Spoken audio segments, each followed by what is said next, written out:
Well, Jake, the sub-5A teams are at the traditional bye week, so we've only got 4 games. There's a couple of teams playing of note. I'll just read you the games. Monte Alto is playing MMA.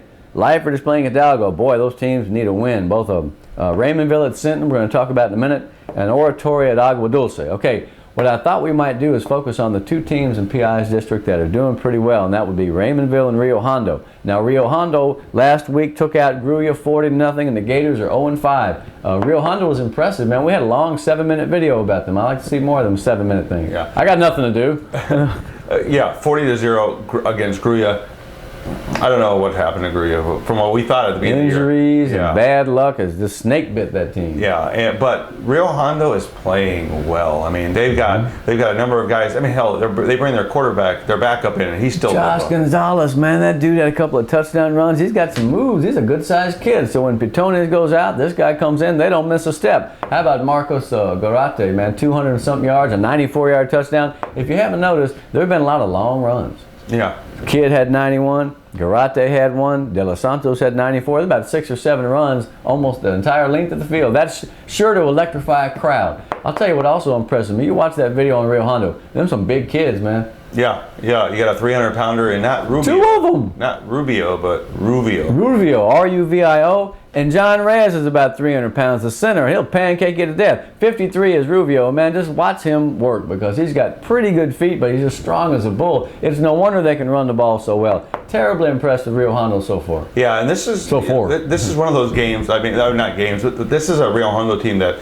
I like to look at that matchup because they're gonna go after PI for the district crown. Yeah, Plus they are. maybe. Well, hey, maybe Raymondville too. So Raymondville beats Kingsville 35-21. They're off to a pretty good start. They got Miguel Tristan off pretty well. He had a long run. I don't think it was 90 yards, but it was a long one.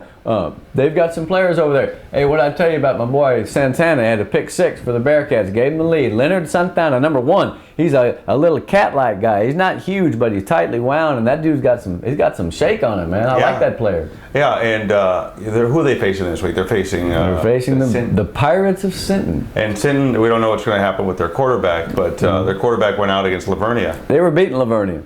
And they ended up getting beat, just like Smithson Valley ended up getting beat against Steele. You see that? They were up 20-0, and you blink, and all of a sudden, here comes Steele. So they got a whoop. Yeah, a little Berman. So I like Raymondville, Rio Hondo both so far. So PI, looking ahead to the game against Orange Grove, the Halloween Madness and Pumpkin Patch. Do you know that Orange Grove lost to Rockport Fulton? Yeah, crazy, huh? And that's a team that has pulled some upsets. They're a pretty good. I think Rockport may be 4-1. That's even without Dak winning. You're going to throw that in. I stole that from him, man. I stole it. Oh,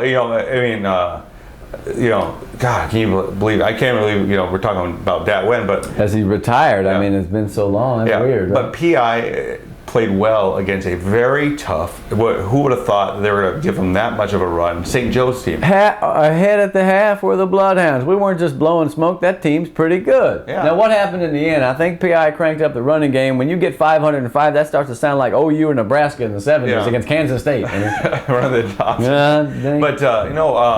Look, you got Kai Money. He didn't pass very well, but he did run. He did run well. Yes, he did. He had some jukes on that touchdown run. There were some hits in that game too. I mean, both those teams were laying smack. Yeah, Raul Villarreal is the guy at 90 for Port Isabel. He had a big sack, then he picked off a pass, whoop, not so fast at the line of scrimmage, and away he goes, 35 yards for a touchdown. Listen, St. Joe was pretty impressive, man. I had this kid Joey Navarro, number 10. He's a powerful kid. He's not real big, but he was cracking people right and left. Caused a fumble on that little draw play. It was a good play. So St. Joe at 4-1. They have nothing to be ashamed of. They just wore down, I think, and Port Isabel. They just do that to you. Yeah. They just do that to you, man. They have so many backs. They have so many backs that they just bring in and just they just ground the heck out of you.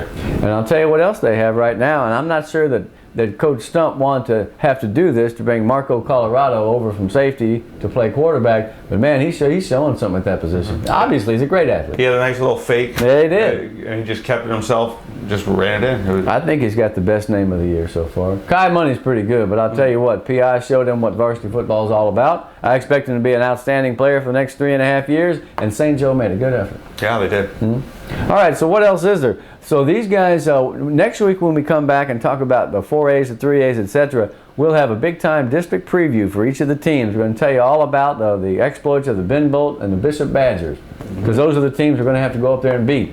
I want some of these teams that are 1-3 and 0-4. It's not over yet, guys. You just need to get it together. Start doing things more right than wrong, and good things can happen in the second half. Don't let them people tell you it's a down year, man. As long as we got football to go to, I'm high as a kite.